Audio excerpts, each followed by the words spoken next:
الحمد لله الذي زين النبيين بحبيبه المصطفى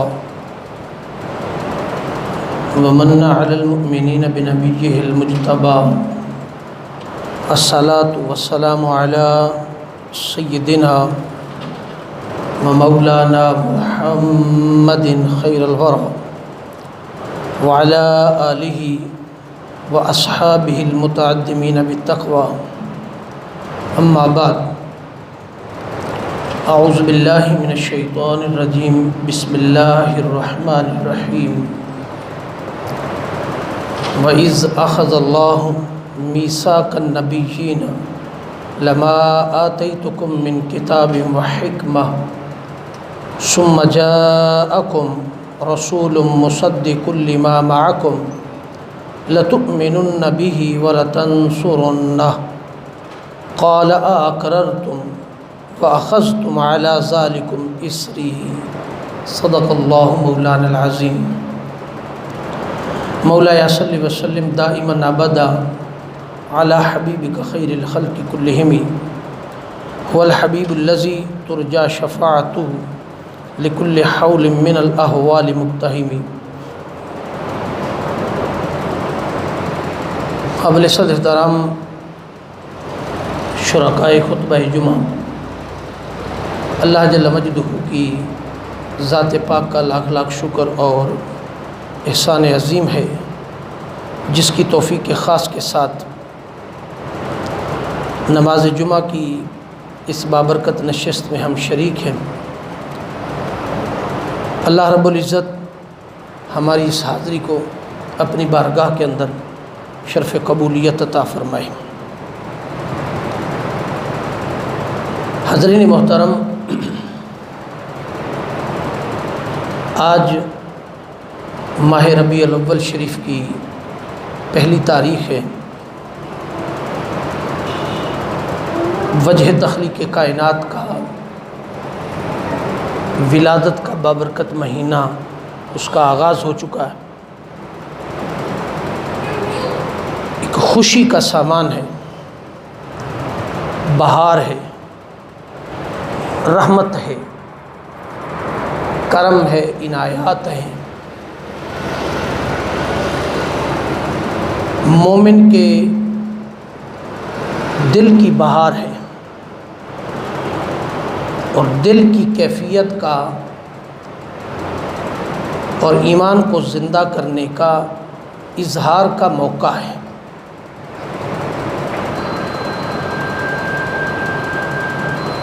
اس رب کائنات کی بارگاہ کے اندر وجہ تخلیق کائنات حضرت محمد الرسول اللہ صلی اللہ تعالیٰ علیہ وسلم کی بارگاہ میں نذرانہ عقیدت پیش کرنے کے لیے آج ہم اپنے موضوع کا جو آغاز کریں گے وہ ہے استقبال میلاد مصطفیٰ صلی اللہ علیہ وسلم، زندہ قوموں کے ایمان کی زندہ علامت ہے۔ اس پر آج ہم گفتگو کریں گے۔ سورہ آل عمران کی ایک آیت مبارکہ کا ایک حصہ میں نے تلاوت کیا۔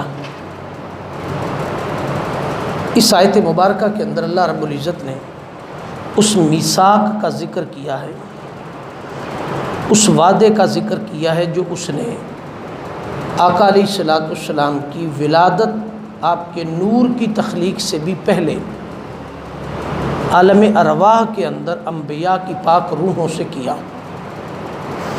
اس کا ذکر ہے۔ تخلیق آدم سے بھی پہلے کائنات میں کوئی چیز نہیں تھی،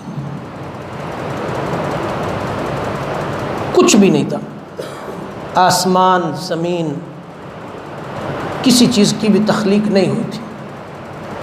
اللہ رب العزت نے اپنے نور سے ایک ایسا نور پیدا کیا جس سے پھر آگے کائنات کی بہت ساری چیزیں بنتی چلی گئیں۔ یہ ساری باتیں عالم ارواح کی تھیں، ساری باتیں عالم ارواح کی تھیں۔ کائنات کے وجود کے لیے دیکھا کہ میں رب ہوں تو مجھے کوئی پہچانے، جانے، میری توحید کا اقرار کرے، اس کے لیے وجہ تخلیق کائنات محمد رسول اللہ صلی اللہ تعالیٰ علیہ وسلم کی ذات، ان کی تخلیق مقصود کائنات ٹھہری۔ جب ان کی تخلیق ان کو دنیا میں لانے سے پہلے ان کے پروٹوکول، ان کے استقبال کی تیاریاں، اس استقبال میں سب سے پہلے کائنات کے وجود کو وجود میں لائے، کائنات کے وجود کو وجود میں لائے، جبکہ کچھ نہیں تھا، اس کی تخلیق ہوئی۔ حضرت آدم علیہ السلام سے لے کر کے آج تک 1,24,000 کم و بیش انبیاء علیہ السلام تشریف لائے، پے در پے سلسلہ چلتا رہا، کائنات کی ہر چیز اس کی تخلیق کی گئی۔ الغرض جب سب کو پیدا کر لیا، اب اس عالم کائنات کے اندر اس ہستی کے ظہور کا وقت تھا جس کا نور ہر چیز کے نور سے پہلے پیدا کیا۔ اب اس کے وجود کی ظہور کا وقت تھا۔ ظہور کا وقت جب قریب آیا تو کائنات کو ایک دفعہ پھر سجایا۔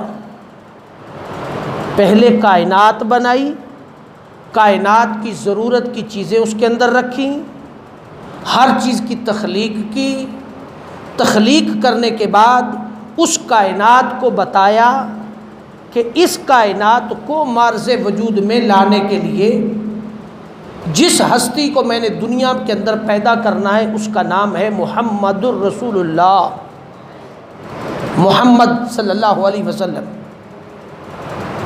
اسی آقا علیہ السلام کی ذات کے متعلق عالم ارواح کے اندر 1,24,000 کم و بیش جو انبیاء دنیا میں آئے، ان کی روحوں سے وعدہ لیا۔ وَإِذْ أَخَذَ اللَّهُ مِيثَاقَ النَّبِيِّينَ لَمَا آتَيْتُكُم مِّن كِتَابٍ وَحِكْمَةٍ ثُمَّ جَاءَكُم رَسُولٌ مِّنْ أَنفُسِكُم، فرمایا کہ تم مجھ سے ایک وعدہ کرو۔ کیا؟ فرمایا جب میں تمہیں دنیا کے اندر رسول بناؤں، نبی بناؤں، پیغمبر بنا کر کے بھیجوں، تو فرمایا تم نے دنیا کے اندر جا کر کے اپنے فرائض منصبی کے ساتھ ایک میری محبوب علیہ السلام کی ذات ہے جس کا نام محمد الرسول اللہ ہے، اس کی مدحت اور ثنا کو آپ نے ہمیشہ اپنی زندگی کا حصہ رکھنا ہے، تبلیغ کا حصہ رکھنا ہے، لوگوں کو بتانا ہے۔ اگر تم وعدہ کرو کہ بتاؤ گے تو فرمایا میں تمہیں منصب رسالت عطا کرتا ہوں، اگر تم نہیں بتاؤ گے تو فرمایا یہ سب کچھ تم سے واپس لے لیا جائے گا۔ یہ اقرار نامہ وعدہ ہے، اور یہ عالم ارواح سے۔ اس نقطے سے یہ بات استنباط ہوتی ہے، پتہ چلتا ہے، اس سے پتہ چلتا ہے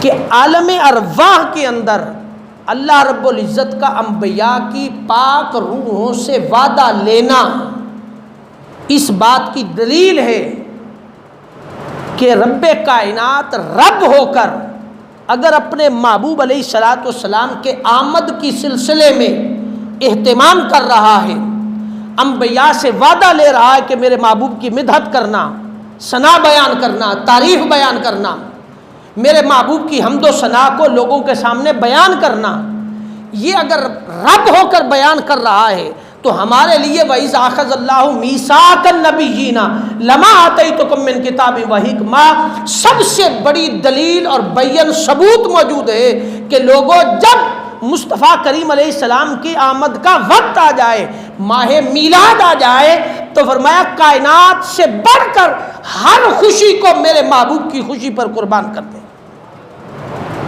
اس سے بڑی کوئی خوشی نہیں، اس سے بڑی کوئی خوشی نہیں ہے۔ کیوں؟ اب یہ جو کیوں ہے اگر ہم اس کے حالات کو دیکھیں تو تھوڑا سا پیچھے چلے جائیں، اگر ہم حالات کو دیکھیں تو ایک زمانہ تھا کہ انسان شکل میں انسان میں تھا، شکل انسان میں تھا، عادات اور رویوں پر وہ انسان دکھائی نہیں دیتا تھا، وہ جانور سے بھی بدتر ہو چکا تھا، جانوروں سے بھی اس کا رہن سہن بدتر ہو چکا تھا۔ اس کے ہاں تہذیب کوئی نہیں تھی، تمیز کوئی نہیں تھی، اس کے ہاں انسانیت کے اندر پائی جانے والی کوئی خصلتیں بھی موجود نہیں تھیں۔ وہ درندہ تھا، وہ جابر تھا، وہ ظالم تھا، اور اس تہذیب کے اندر سب سے زیادہ جو متاثر طبقہ تھا وہ عورت تھی۔ وہ بیٹی کے روپ میں قتل ہوتی تھی، وہ بہن کے روپ میں قتل ہوتی تھی، وہ ہر جگہ پر ظلم کا نشانہ تھا۔ اگر وہ بیوی کے روپ میں ہوتی، خامد مر جاتا تو اس کو بھی اپنے خامد کے ساتھ مرنا پڑتا، کوئی اس کو منہ نہ لگاتا۔ حتیٰ کہ وہ بیٹی کو جنم دیتی تو بیٹی کو زندہ درگور کر دیا جاتا۔ اور ایک زمانہ تھا نمرود کا زمانہ، فرعون کا زمانہ، وہاں بیٹیوں کو زندہ رکھا جاتا اور بیٹوں کو مارا جاتا تھا۔ الغرض ہر دور ظلم کا شکار رہا، بربریت کا شکار رہا، فتنے کا شکار رہا، انسانیت تباہی کے دھانے پر رہی۔ جب سب کچھ تباہ و برباد ہو گیا، اس وقت جب انسانیت ظلم کی انتہا پر پہنچ گئی، اس وقت رب کائنات نے اپنے محبوب کریم علیہ الصلوۃ والسلام کو دنیا میں بھیجا، اور بھیج کر کے منصب رسالت میں یہ بات فرمائی کہ اے محبوب، یہ جو انسانیت درندگی کا روپ دھار چکی ہے، اس انسانیت کو درندگی سے نکال کر اشرف المخلوقات کے اعلیٰ منصب پر فائز کرنا ہے۔ یہ منصب رسالت کا تقاضا تھا۔ اگر اس ماحول میں رہتے، اس حال میں رہتے، تو آج ہمارا حال بھی اس سے بدتر ہوتا۔ مگر یاد رکھیں، جب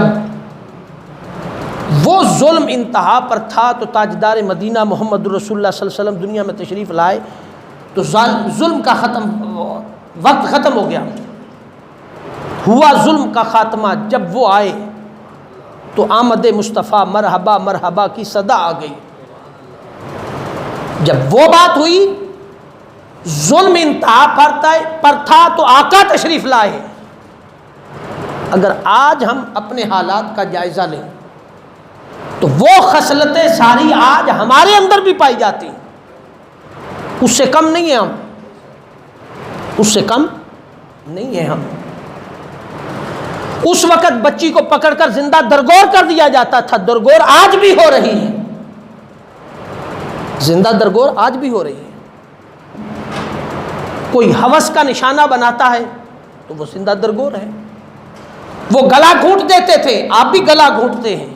آپ اس سے بڑے ظالم کہ وہ اپنی ہوس کا نشانہ تو نہیں بناتے تھے، ہم اپنی ہوس کا نشانہ بنا کر کے اس کا گلا دبوچ کے مار دیتے ہیں، ہم اس سے بھی بڑے۔ تہذیب کا حال دیکھیں تو تہذیب اس سے بھی بدتر ہو چکی ہے، ثقافت دیکھیں اس سے بدتر ہو چکی ہے، رہن سہن حالات زندگی کو دیکھیں تو اس سے بدتر ہو چکے ہیں۔ مگر آج ہمیں کون سی چیز بچائے ہوئے ہے، اور آج ہم راہ راست پر آ سکتے ہیں۔ ظلم قضا میں ہم بھی عروج پر ہیں، نافرمانی میں عروج پر ہیں، درندگی کی اوصاف ہمارے اندر بھی پائے جاتے ہیں۔ ایک زمانہ تھا، آقا علیہ الصلوۃ والسلام نے فرمایا ایک زمانہ آ جائے گا کہ ماں بہن بیٹی جو ہے وہ تنہا گھر سے نکلے گی تو درندے اسے اچک لیں گے، اور گلی اور بازار کے اندر اپنی ہوس کا نشانہ لوگوں کے سامنے بنائیں گے، لوگ آنکھیں بند کر لیں گے، ان کے اندر جرت نہیں ہوگی کہ وہ اس ظلم کے سامنے کھڑے ہو جائیں۔ تو کیا آج ہماری مائیں اور بہنیں اس ظلم کا نشانہ بن نہیں رہی؟ بن رہی ہیں۔ ہماری آنکھوں کے سامنے عزت لوٹ لی جاتی ہے، ہم تماشا دیکھتے ہیں۔ مینار پاکستان پر کیا کچھ ہوا، اس سے پہلے کیا کچھ ہوا، وہ تو ایک واقعہ تھا جو سوشل میڈیا کی نظر ہو گیا، سوشل میڈیا نے اچھال لیا۔ ہر شہر اور بازار میں چلے جائیں تو حالات کیا ہیں، آج بھی حالات وہ بدل سکتے ہیں اگر ہم اپنے اندر اس کو محسوس کر لیں کہ اس زمانے کے اندر حالات ظلم کے انتہا پر پہنچے تو آقا تشریف لائے۔ آج اگر ہم تصور کر لیں کہ آقا ہمارے اندر موجود ہے، ہم آقا کے در کے غلام ہیں، تو یہ ساری خصلتیں ختم ہو سکتی ہیں، اور وہ ختم تب ہو سکتی ہیں کہ حضور کے میلاد کے جشن میں ہم اپنے اندر محسوس کریں کہ آقا تشریف لے آئے ہیں، اپنی خصلتوں کو، حالات کو بدل دیں تو ہم بدل سکتے ہیں اور پھر انسانیت کے درجے پر جا سکتے ہیں۔ احسانات کو دیکھیں تو اشرف المخلوقات کا درجہ آقا کی وجہ سے ملا، انسانیت کے روپ پر نکھارا گیا تو آقا کے صدقے سے، انسانیت کے راستے پر چلایا تو آقا نے چلایا، ایمان کی دولت دی آقا علیہ الصلوۃ والسلام کے توسط سے ملی، شریعت آقا کے توسط سے ملی، خدا کی معرفت آقا کے توسط سے ملی، قرآن کا نور آقا کے توسط سے ملا، حضور علیہ الصلوۃ والسلام کی شفاعت کبریٰ کا نور آقا کے صدقے سے ملا، یہ سب کچھ آقا کے صدقے سے ملا۔ تو حق بنتا ہے جس کے صدقے سے کائنات کی اتنی بڑی نعمتیں میسر آ جائے تو پھر حق بنتا ہے کہ اس کی آمد کی خوشی میں کائنات کی ہر چیز اس پر قربان کر دے۔ پھر دلیلیں نہ پوچھیں، پھر وضاحتیں نہ پوچھیں، جن کو اس کی قدر ہو جاتی ہے وہ لوگ کس حال اور کس زمانے اور کس وقت سے آقا علیہ الصلوۃ والسلام کی امت اور آپ کے زمانے کو پانے کی جد و جہد کرتے ہیں۔ الغرض حضور علیہ الصلوۃ والسلام کی آمد امت کے لیے ایک عظیم نعمت ہے، اور جو امت کا فرد اور امت حضور کے میلاد پر دل کھول کر کے خوشی مناتی ہے، سمجھ لے کہ اس کے اندر ایمان زندہ ہے اور ایمان سلامت ہے۔ اگر نہیں، صرف دل میں خوشی ہے، اس کا اظہار نہیں ہے، تو فرمایا پھر ایمان زندہ نہیں ہے۔ ایمان زندہ، کوئی شخص دعویٰ کرے کہ مجھے محبت ہے کسی سے، محبت ہے، تو محبت صرف دلوں سے، الفاظ سے، منہ سے، تحریر سے، اظہار کے بغیر اگر وہ کہے کہ میں محبت کے اعلیٰ درجے پر ہوں تو نہیں۔ فرمایا اس کے لیے کیا ہے؟ اس کے لیے یہ ہے کہ فرمایا جو محبت تجھے ہے اس محبت کا تجھے اظہار کرنا ہوگا، اظہار کرنا ہوگا۔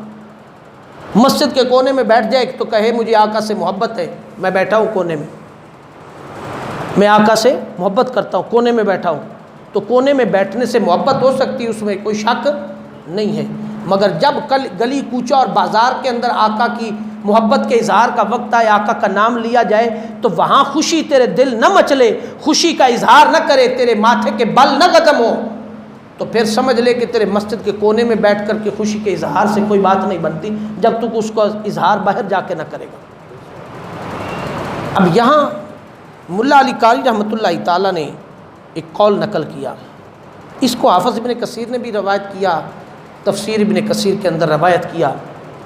اب حافظ ابن کثیر رحمہ اللہ تعالیٰ کو ہر مکتبہ فکر مانتا،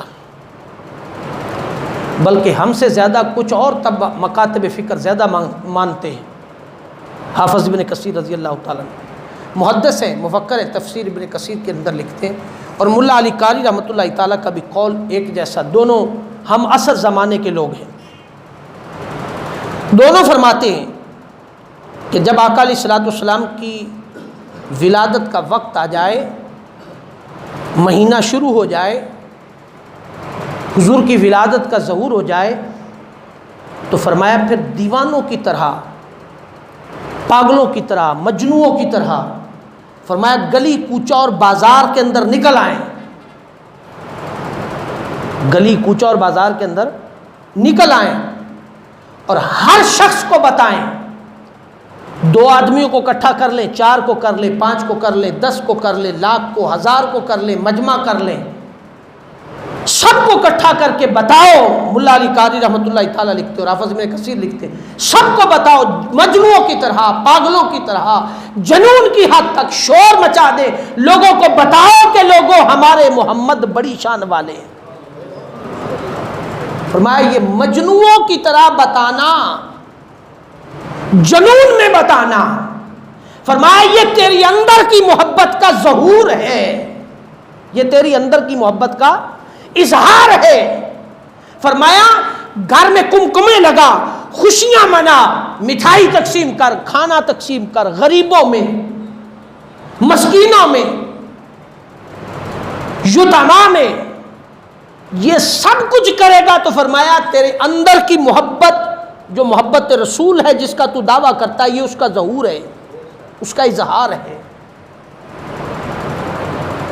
اور تیرا مجنونانہ انداز یہ بات ثابت کرے گا کہ تو محمد الرسول اللہ کا غلام ہے، تو محمد الرسول اللہ صلی اللہ علیہ وسلم کا غلام ہے.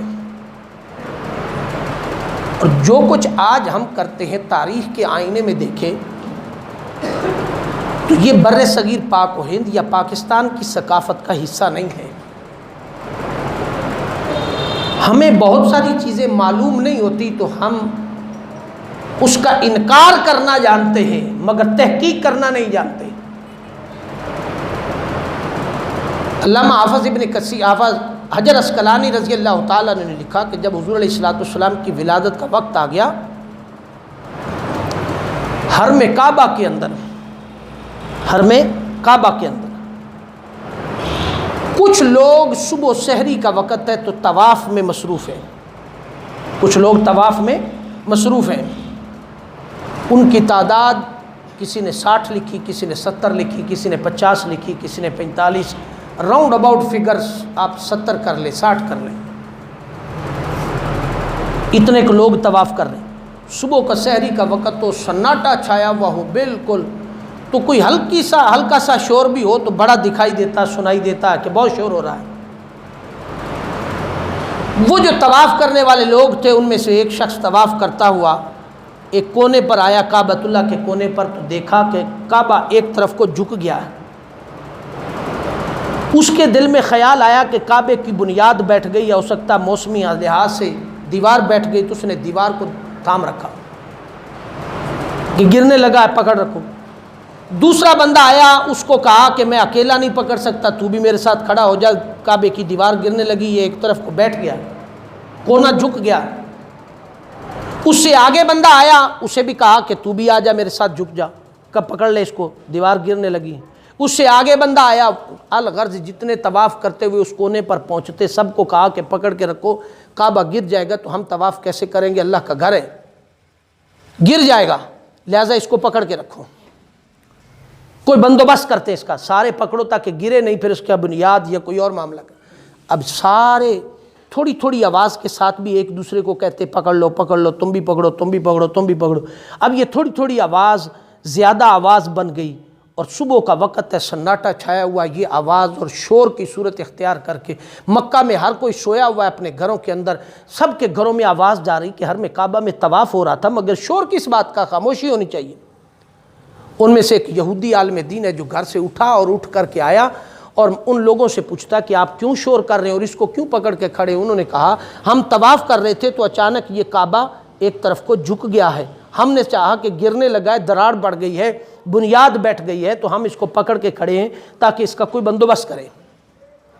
اس نے غور سے کعبے کو دیکھا، سمت کو دیکھا، حالات کو دیکھا. اس نے کہا آپ اس کو پکڑ کے کھڑے ہوں، میں تھوڑی دیر کے بعد آتا ہوں، پھر اس کی وضاحت کرتا ہوں. آپ کو میں تھوڑی دیر کے بعد آتا ہوں، پھر میں اس کی وضاحت کرتا ہوں. وہ یہودی عالم دین ان کو کہتا ہے کہ پکڑ کے کھڑے ہو ذرا، میں صبر کرو میں بتاتا ہوں. وہ سیدھا وہاں سے نکلا تو سیدہ آمنہ خاتون رضی اللہ تعالیٰ عنہا کے حجرے میں پہنچا. ہم نے نہ ثقافت پڑھی ہوتی ہے، نہ تعلیمات پڑھی ہوتی ہیں، نہ ہم نے کبھی کتاب پڑھی ہے، نہ ہم نے کبھی مطالعہ کیا. ہم آج کے دور کے ٹاؤٹ ہیں سوشل میڈیا کے.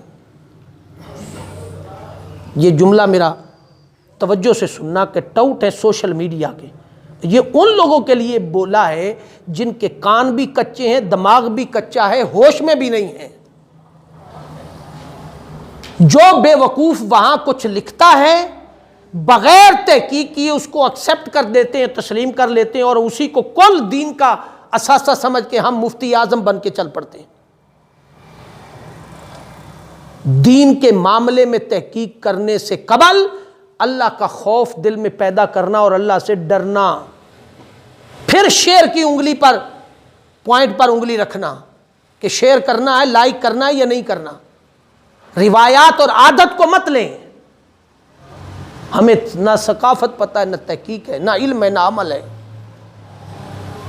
بھیڑ چال کی طرح چلتے ہیں، جو کسی نے کیا اس پر طرف چل پڑے۔ وہ کیا فرمایا؟ سیدہ آمنہ کے حجرے پر گئے، دروازے پر دستک دی، اندر سے لونڈی نکلی، وہ جو ابو لہب کی لونڈی تھی، جس کو ابو لہب نے اس لیے سیدہ آمنہ کے گھر بھیجا تھا کہ آج میرے بیٹے کی ولادت کا وقت ہے، بھتیجے کی ولادت کا وقت ہے، تو لہٰذا تم جاؤ سیدہ آمنہ کے گھر، کوئی کام کاج ہوگا تو معاونت کرنا، میں تمہیں بھیجتا ہوں۔ تو اس نے 2 انگلیوں کے ساتھ آزاد کر کے بھیجا تھا، اور ایک روایت کے اندر آتا ہے جب ولادت ہو گئی تو بعد میں اس نے جا کے خوشخبری سنائی ابو لہب کو، تو ابو لہب نے 2 انگلیوں سے اشارہ کیا تھا کہ جاؤ میں تجھے آج بھتیجے کی آمد کی خوشی میں آزاد کرتا ہوں۔ بات سمجھ آئی؟ 2 انگلیوں سے اشارہ کیا، ابو لہب مر گیا، ابو لہب مر گیا۔ اور یہ ابو لہب کون ہے؟ یہ ابو لہب وہ ہے جس کی مذمت میں تبت یدا ابی لہب و تب ما اغنی عنہ مالہ وما کسب، پوری صورت لہب اتری تھی مذمت میں، اور اتنا غصہ اور اتنا غضب کہ رب کائنات نے فرمایا ابو لہب تیرے ہاتھ ٹوٹ جائیں جو محمد الرسول اللہ کی طرف اٹھتے ہیں۔ اتنا غضب، رب کائنات نے فرمایا پوری صورت اتار دی۔ اس نے اپنی لونڈی کو صرف بھتیجے کی آمد کی خوشی میں آزاد کیا، 2 انگلیوں سے اشارہ کیا چلی جاؤ آزاد ہو۔ اور بھتیجے کی آمد اس لیے نہیں کہ ہماری خاندان میں کوئی نبی پیدا ہو گیا ہے یا کوئی معاملہ، اس نے تو کہا ثقافت ہے، روایت ہے، میرے بھائی کے گھر بھتیجا پیدا ہوا ہے تو اس نے خوشی کا اظہار کیا۔ دنیا کا قانون تھا، خاندان کا قانون تھا، خاندان کا نظام تھا، دنیا کے قانون اور نظام کے تحت اس نے کہا بھتیجے کی خوشی ہے، چلو روایات ہیں، خاندانی تمہیں آزاد کر دیا۔ یہ نہیں کہ یہ اللہ کے پیغمبر ہیں تو اس آمد کی خوشی میں، نہ۔ ابو لہب مر گیا۔ ابن عباس رضی اللہ تعالیٰ عنہ بیان کرتے ہیں کہ خواب میں آیا اور میں نے پوچھا ابو لہب تو نے ساری زندگی اچھا کوئی کام نہیں کیا، تیرے ساتھ کیا بیتی؟ ابو لہب نے کہا بڑا سخت قبر میں عذاب ملتا ہے، بڑا سخت قبر میں عذاب ملتا ہے، مگر جب پیر کا دن آتا ہے صبح سے لے کر شام تک میری ان 2 انگلیوں سے پانی کے چشمے نکلتے ہیں جو میں پیتا ہوں، اور شام تک سیراب ہوتا ہے، جب سوموار کا دن ختم ہو جاتا ہے پھر اسی طرح عذاب آتا ہے۔ پوچھا یہ کیا بات ہے؟ فرمایا ان 2 انگلیوں کے ساتھ اپنے بھتیجے کی جب ولادت ہوئی تھی تو میں نے اپنی جو لونڈی تھی سویبہ اس کو میں نے آزاد کر کے اشارہ کیا تھا، لہٰذا اس 2 انگلیوں سے پانی کے چشمے سوموار والے دن ہر ہفتے کو نکلتے ہیں۔ علامہ حجر اسقلانی، شیخ عبدالحق محدث دہلوی، دیگر محدثین، مفکرین، ائمہ، مجتہدین، ان سب نے یہ بات لکھی ہے کہ یہ صرف اور صرف اللہ رب العزت نے حضور کی میلاد اور آمد کی خوشی میں لونڈی کو آزاد کرنے کے صلے میں اس کو عذاب میں تخفیف عطا کروائی۔ وہ کافر تھا، پھر بھی محمد الرسول اللہ کی آمد کی خوشی میں اظہار کر دیا، اس نے بھتیجا سمجھ کے اظہار کیا، مگر رب کائنات نے اس کا بھی حیا کیا کہ بھتیجے کا حیا کر کے اس نے آزاد کیا تھا، اس کے عذاب میں تخفیف ہو گئی۔ اے کلمہ پڑھنے والے مسلمان، تو صاحب ایمان ہے، اگر تو محمد الرسول اللہ کی آمد کی خوشی میں کوئی خوشی کا اظہار کرے گا تو کیا تجھے صلہ نہیں ملے گا؟ تو جان بوجھ کے اپنی بدبختی من مول لے تو تیری بدقسمتی ہو سکتی ہے، مگر تیرے لیے تیری بدبختی نامہ اعمال میں لکھی نہیں گئی۔ دروازے پر دستک دی، اندر سے سویبہ باہر نکلی، اس نے سلام عرض کیا، اس نے کہا میں یہودی عالم دین ہوں، میں کچھ معلومات لینی ہے، بتاؤ گی؟ اس نے کہا جی ہاں۔ اس نے کہا آج اس گھر میں کوئی صبح کے وقت بچہ پیدا ہوا ہے؟ سویبہ نے کہا ہاں پیدا ہوا۔ فرمایا جو بچہ پیدا ہوا ہے وہ ناف بریدہ تھا، ناف کٹی ہوئی تھی؟ فرمایا ہاں کٹی ہوئی تھی۔ فرمایا آنکھوں میں سرما ڈلا ہوا تھا؟ فرمایا جی ہاں ڈلا ہوا تھا۔ کنگھی کی ہوئی تھی؟ فرمایا ہاں جی کنگھی کی ہوئی تھی۔ ختنے کیے ہوئے تھے؟ فرمایا جی ہاں ختنے بھی کیے ہوئے تھے۔ اس نے کہا کچھ اور معلومات ہیں وہ بھی دے دیں۔ فرمایا جب وہ بچہ پیدا ہوا تو گھر میں روشنی کیسی تھی؟ تو سویبہ نے کہا جب بچہ پیدا ہوا تو سیدہ آمنہ خاتون رضی اللہ تعالیٰ عنہا کے گھر اتنا نور تھا کہ انہوں نے کیسر و کسریٰ کے محلات کو دیکھا۔ اسی ایک کمکمہ لائیے نا تو فتوے ساڑے تے لگ جاندے سا، ڈانگ چھک لیندے ساڑے تے پوچھ دن بھی یہ کیوں لایا انہیں بھی بابا بجلی بھی ساڑی لیاندہ بھی اسی خرچہ بھی اسی کیتا، تیرا دل کیوں ہاں سڑا کڑوتا ہے؟ تینوں کا دی پریشانی ہے؟ تو نہ لاجے اگر تیرا دل نہیں مندہ تے کوئی لڑائی کا دیئے؟ بل میں دینا یا تو میں تیرے کو بل منگا تے پھر تو تینوں پریشانی ہے بھی تیرا دل نہیں مندہ تے تو نہ لا، کوئی لڑائی نہیں۔ تو جان تے تیرا محبوب جانے جے دیاں تو نمازہ پڑھدا ہے، جے دے تو قرآن پڑھدا ہے، جے دے نال تیرا تعلق ہے، جے دے نال تو واسطہ بنائی کھلوتا ہو، تو جان تے او جانے تے رب جانے۔ ساڑھے نال تیری کا دی لڑائی ہے؟ ساڑھے پیچھے تو کیوں ڈانگ تے ماڑے بندے ہیں، غریب آدمی ہیں، لس سے بھی ہاں، ساڑھے پیچھے تو ہمیں ڈانگ چھکی کھلوتا رہا نہ ہر ویلے۔ گھر بہت تو آرام نہ سکون کر، اور تیرے اس قسم کے اظہار سے مجھے تقویت مل گئی ہے۔ کیوں کہ جو کام آپ کریں اس کام کے سامنے مخالفت شروع ہو جائے اسی لمحے تو سمجھ لے کہ آپ کا کام درجہ قبولیت کو پہنچ گیا ہے، آپ کو پریشان ہونے کی ضرورت نہیں، اس لیے کہ تمہارے کام سے کچھ لوگوں کو تکلیف شروع ہو گئی، پریشانی شروع ہو گئی، اس کا مطلب ہے کہ تیرا کام درست راستے پر ہے۔ مولا کائنات کا قول ہے۔ بہرحال اس نے پوچھا کہ جب کتنی روشنی؟ فرمایا کیسر و کسریٰ کے محلات سیدہ آمنہ نے دیکھیں۔ فرمایا مجھے ایک اور بات بتاؤ، جب بچے کی ولادت ہوئی تھی تو گھر کے آنگن میں کچھ عورتوں کی بولنے کی آوازیں آ رہی تھیں، مگر عورتیں آپ کو دکھائی نہیں دی ہوں گی، اس قسم کی آوازیں آ رہی تھیں؟ اس نے کہا ہاں بڑی آوازیں تھیں مگر عورتیں دکھائی نہیں دیتی تھیں۔ فرمایا جب بچے کی ولادت ہوئی تو کیا تو نے دیکھا، ایسے تجھے محسوس ہوا کہ جیسے یہ ستارے تیرے گھر کی چھت پر لگے ہیں؟ اس نے کہا ہاں اتنے قریب تھے کہ میرا دل کرتا تھا کہ میں ہاتھ سے پکڑ لوں، اتنے قریب تھے۔ فرمایا موسم کیسا تھا جب یہ بچہ پیدا ہوا؟ فرمایا ٹھنڈی خنکی کی ہوا چل رہی تھی۔ فرمایا چاند کی روشنی کتنی؟ فرمایا چاند بھی قریب تھا، چاند بھی قریب تھا، اور اتنا قریب تھا، روشنی اتنی قریب تھی کہ بیت المقدس پر اور بیت اللہ پر لگا ہوا جھنڈا سبز رنگ کا ہمیں دکھائی دیتا تھا، اور ایسے لگتا تھا کہ سیدہ آمنہ خاتون کے گھر کوئی بندے آ رہے ہیں جا رہے ہیں، آ رہے جا رہے، ایک میلہ ہے، رونق ہے، ایک شادی کا سا سما ہے محسوس ہوتا۔ فرمایا اچھا؟ فرمایا اب ایک اور میری گزارش ہے، مان لو تو اچھی بات ہے، تصدیق ہو جائے گی۔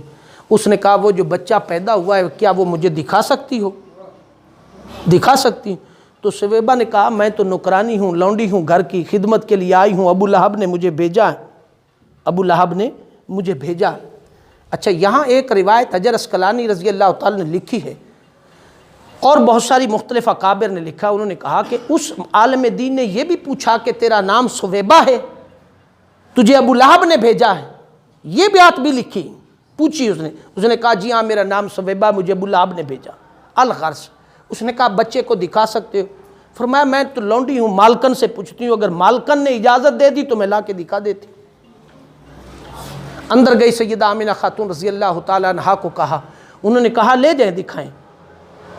مخمل کے کپڑوں میں سید آقا دو جہاں صلی اللہ علیہ وسلم کو لپیٹا ہوا اٹھا کے لائی، اور لا کر کے دروازے پر یہودی کو پکڑایا۔ جو ہی اس یہودی نے پکڑا تو آقا علیہ الصلوۃ والسلام کو الٹا کر کے کپڑا اتارا اور اتار کر کے دو کندھوں کے درمیان، شانوں کے درمیان جو مہر نبوت لگی تھی اس کو چوما اور چوم کر چیخ پڑا اور اونچی آواز سے اس نے کہا لوگوں سنو، آج نبوت بنو اسرائیل سے نکل کر بنو قریش میں داخل ہو گئی ہے اور آخری نبی پیدا ہو گیا۔ آخری نبی بنی اسرائیل سے نبوت نکل کر بنو قریش میں داخل ہو گئی۔ علامہ حجر عسقلانی رضی اللہ تعالیٰ عنہ بیان کرتے ہیں کہ اس نے چومنے کے بعد آقا دو جہاں کو واپس کیا اور فرمایا تم جاؤ۔ اس نے کہا میں نے جو اپنی کتابوں میں نشانیاں پڑھی تھیں وہ آج میں نے ساری دیکھ لی اور تم سے تصدیق کر لی، جو کچھ میں نے تجھ سے پوچھا یہ ہم نے اپنی کتابوں میں پڑھا تھا، دیکھا تھا۔ بس واپس گیا۔ وہ جو 70 بندے کعبے کو پکڑ کے کھڑے تھے، جھکا ہوا تھا، ان کو کہا جا کر کے لوگوں اس کعبے کو چھوڑ دیں، یہ نہیں گرنے والا، چھوڑ دیں اس کو، یہ نہیں گرنے والا۔ حجر عسقلانی رضی اللہ تعالیٰ عنہ بیان کرتے ہیں کہ اس عالم دین یہودی نے کہا چھوڑ دے، گرنے والا نہیں ہے۔ اس نے کہا کیسے؟ انہوں نے کہا میں تصدیق کر کے ہوں، اسی لیے تو میں نے کہا تھا کہ تم پکڑ کے رکھو، میں آتا ہوں بتاتا ہوں۔ میں تصدیق کر کے آیا ہوں، یہ وقت بھی وہی ہے، رات بھی وہی ہے، 11 اور 12 ربیع الاول کا درمیانی رات ہے، ٹائم بھی وہی ہے جو ہم نے اکابر کی کتابوں میں پڑھا تھا۔ میں یہودی ہوں، عالم دین ہوں، اپنی کتابوں کا عالم ہوں، میں نے سب کچھ پڑھا، جا کر کے میں نے تصدیق کی۔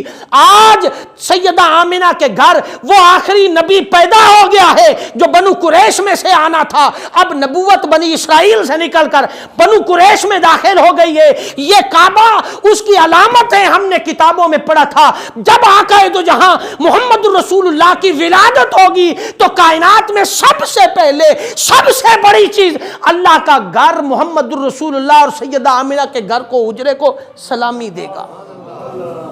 لہٰذا یہ جھک کر سیدہ آمنہ کے حجرے کو سلامی کر رہا ہے، سلامی دے رہا ہے۔ دیکھ لے، سیدھا اینگل دیکھیں اور سیدہ آمنہ کا گھر دیکھیں اور اس کا جھکا ہوا انداز دیکھیں۔ فرمایا یہ کتابوں میں ہم نے پڑھا، چھوڑ دے۔ وہ سارے چھوڑ کر کے پیچھے کھڑے ہو گئے اور تھوڑی دیر اس منظر کو دیکھتے رہے۔ میں جو نقطہ آپ کو بتانا چاہتا تھا، جو میں نے آپ کو پہلے کہا نا کہ ساڈے تے ڈانگا نہ چھکیا کرو ہمیں خام خواہ، تو نہ ساڈے تے فتوے لایا کرو، اور جنہ تے فتوے لگ دے وہ بھی بندے بن جاؤ، وہ بھی اپنی روش نو بدل لینا، وہ بھی اپنے طور طریقیاں نو بدل لینا، وہ بھی غلامی رسول دا حق ادا کرن، انہاں دیاں واسطے بھی کچھ حدود و قیود ہیں، وہ بھی اپنی حداں تو کراس نہ کرو۔ سال 12 ربیع الاول تک صرف میلاد نہیں ہے، اور 10 محرم تک صرف اہل بیت دی محبت نہیں، زندگی دے 12 مہینے حضور کی سیرت پر عمل کرنے کا ہے۔ شیخ الاسلام ڈاکٹر محمد طاہر القادری نے کہا 11 مہینے حضور کی سیرت پر عمل کرو تاکہ پتہ چلے کہ یہ چلتا پھرتا محمد رسول اللہ کا غلام ہے، اور جب 12واں مہینہ ربیع الاول کا آ جائے تو مجنوں کی طرح، دیوانوں کی طرح گلی کوچہ اور بازار کے اندر اپنے گھروں سے لے کر ہر طرف جو کچھ کما کے رکھا ہے، فرمایا وہ محبوب کی آمد کی خوشی میں خرچ کر ڈالو، فرمایا وہ خرچ کر ڈالو، خوشی پر اظہار کرو، خوشی کا اظہار کرو، کمکمے لگاؤ، لائٹیں لگاؤ، گھر کے آنگن کو سجاؤ، کپڑے بناؤ، جوتے خریدو، اولاد پر خرچ کرو، یتیموں پر خرچ کرو، کھانے کھلاؤ، خوشیاں مناؤ، جھنڈے مناؤ، یہ سارا عمل وَإِذَا أَخَذَ اللَّهُ مِيثَاقَ النَّبِيِّينَ لَمَا آتَيْتُكُم مِّن کِتَابٍ وَحِکْمَةٍ کا فلسفہ گھر جا کے سورہ آل عمران کو پڑھیں۔ رب نے محبوب کی آمد کے سلسلے میں 1,24,000 کم و پیش انبیاء کا پروٹوکول بھیجا، کائنات کو سجایا، کائنات کی رعنائیوں کو سجایا، کائنات کی ہر ادا کو سجایا۔ کس لیے سجایا؟ اس لیے کہ میرا محبوب آ رہا ہے، اس لیے سجایا کہ میرا، تم کائنات تو نہیں بنا سکتے، نہ سجا سکتے ہو، جھنڈیاں تو کمکمے تو لگا سکتے ہو، اپنے گھر میں بیٹھ کر حضور کا میلاد تو پڑھ سکتے ہو نا، جو تمہیں سبق ہے وہ کرو۔ اور اگلی بات کیا ہے؟ ان 70 آدمیوں کو اس یہودی عالم دین نے ساتھ لیا. اس یہودی عالم دین نے ہن ساڈی شریعت تے فتویٰ لاؤن تو پہلے اس ثقافت تے بھی فتویٰ لاؤ, او دے تے بھی کو ڈانگ چھکو.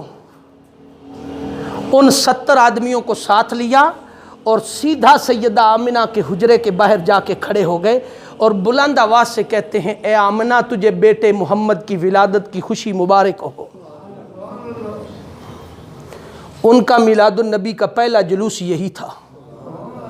جڑے تسی سویرے جلوس کر دیو نا 12 ربیع الاول, ایک بر صغیر پاک و ہندی ایجاد نہیں ہے. بدقسمتی کے فساد سارا اتھے زیادہ ہے. پوری دنیا چ فساد کوئی نہیں, عالم عرب چ فساد کوئی نہیں. عالم عرب ہے صرف سعودی عرب نو کڈ کے, وہ بھی پاکستانی نسل دے شہزادے نا. نسلی شہزادے ہوتے تو فساد نہ ہوتا. نسلی شہزادے نہیں, نسلی ہوتے تو یہ حرکات نہ ہوتی.